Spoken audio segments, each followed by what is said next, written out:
Hello, my name is Hector Velazquez and welcome to another episode of GCSA 8 Inside the Shop. This is going to be the first of many episodes where we're going to be talking about the hydraulic system. There's some things that we need to cover and get the basics down first. We need to know how to read a hydraulic schematic diagram. So today we're going to be talking about the basic of a hydraulic schematic diagram, and this will set it up for future episodes as we get into the hydraulic system. Let's go ahead and get started.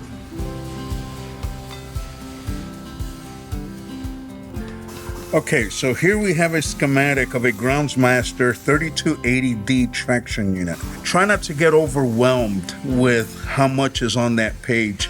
Just focused on one component at a time. So let's take a look. For example, like these would be our hydraulic lines. The drain line or the low pressure line, it's going to be dotted. In this case, it's not. Here we have a couple cylinders. Right, so we know that these lines are coming to a couple hydraulic cylinders. When you see this dot, when you see two lines intersecting and it comes to a dot, that means these lines are connected. We have where the lines are intersecting right there.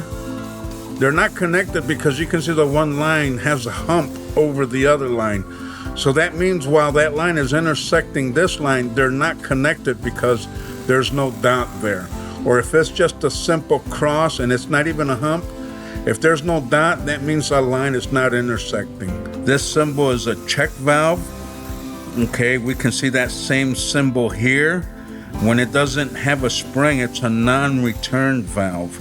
But then we also here it's indicating that there's a test port. Here we see this SV2, which means a solenoid valve, both directional.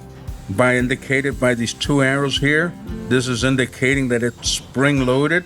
Here we have another check valve. We don't have to remember all of this. You can go online and you can look up schematic diagrams for hydraulic systems and components, and you can see all these same symbols. A lot of them are a little bit different, but it's not terribly different. You're going to be able to walk around a schematic and be able to tell what you're looking at. Try not to focus too much on the whole thing, right? Just outline the component that you want to be paying attention to and follow that through.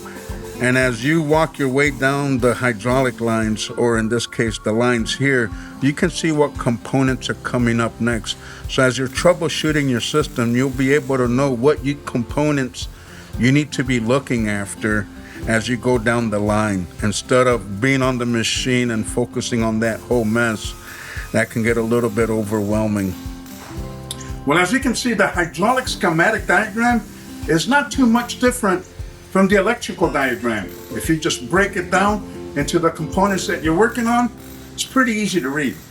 I want to thank you for joining us here today on GCSA 8 Inside the Shop, where we're helping technicians one wrench at a time.